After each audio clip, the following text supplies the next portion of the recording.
What's up, team? Today we're talking about conditional statements. You'll see above, our learning target says, I can identify the hypothesis and conclusion of a conditional statement, and I can give counterexamples to false conditional statements. Okay, so a conditional statement is just in the form of if-then.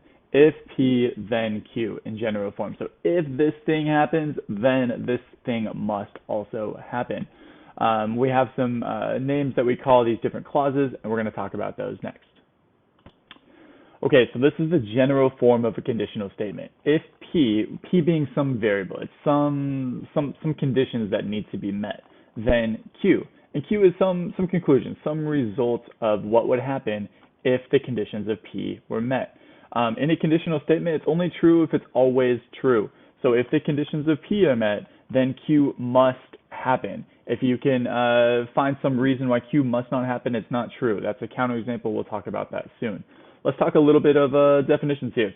So the if statement, so this is the P part of our statement above. The if statement is known as the hypothesis. The then statement is known as the conclusion. So these are important words. You will absolutely need to know these two words. So what this means is, if you have some statement, let's say I have the statement, if I go for a walk in the rain, then I will get wet.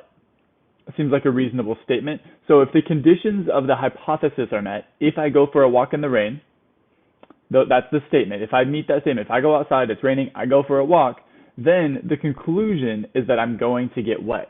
That seems to make sense to me. That's true. That's gonna happen. So that is a true conditional statement. Now, there are other ways I could get wet. I can go swimming, I could jump in a puddle, I could do all these things. Sure, that's fine, but that's not relevant to this particular statement. This statement is focused on the hypothesis, which is if I go for a walk in the rain. If I satisfy those requirements, then necessarily I must get wet. All right, let's talk counterexamples. A counterexample is any example where the hypothesis is true, but the conclusion is false.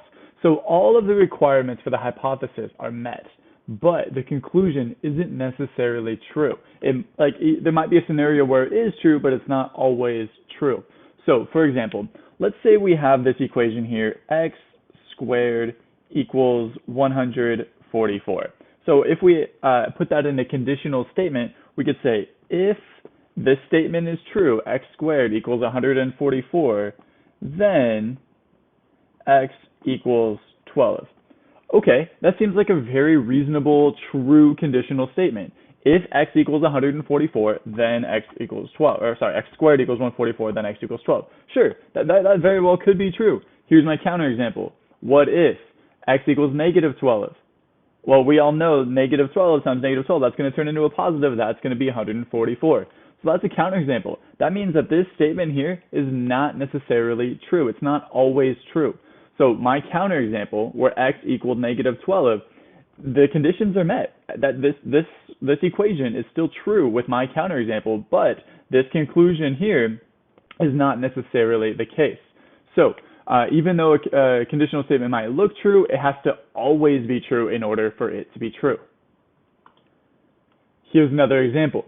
If a polygon has exactly 3 sides, then it is a triangle. So our hypothesis here is that we have some polygon that has exactly 3 sides, no more, no less. The conclusion is, then it is a triangle. Well, this one's true. There is no counterexample to this. If you have a polygon that's 3 sides of some shape, they all meet, it's a closed shape, then it must be a triangle. There is no alternative. It can't be a square, it can't be a rectangle, it can't be anything else. If it's got 3 sides, it's a triangle. So this statement here is definitely going to be true.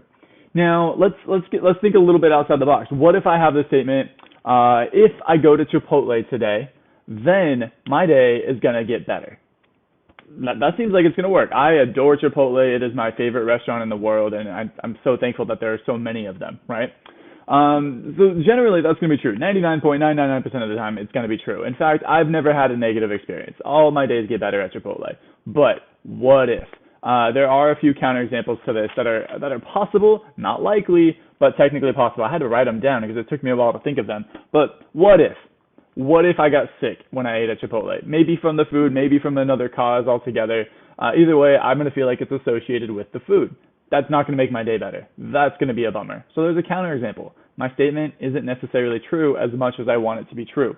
A second counterexample. What if I'm at the restaurant and this crazy catastrophic earthquake hits, building shatters, all these things are happening? My day would not get better. That would be a bummer. It's not likely to happen, but it could happen. What if I receive a phone call while I'm at Chipotle where I get bad news?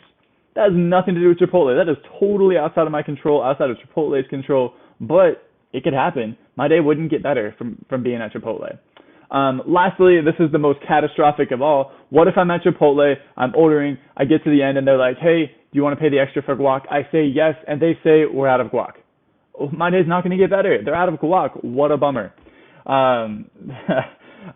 So there's counterexamples to that particular statement about going to Chipotle. So in summary, you'll see right above me, conditional statements are in the form if then. If P, then Q. If this thing happens, then this thing must happen as a result. The if clause is called the hypothesis. The then clause is called the conclusion. To find a counterexample, you must demonstrate that the if portion, the hypothesis, the criteria must be met. All the conditions must be met for the hypothesis, and at the same time, the conclusion could reasonably be determined false. If you can find something that satisfies those, you have a counterexample, and the conditional statement is null. You could say it's a false conditional statement at that point. All right, check the notes. There's a little bit more there, and let me know if you have questions.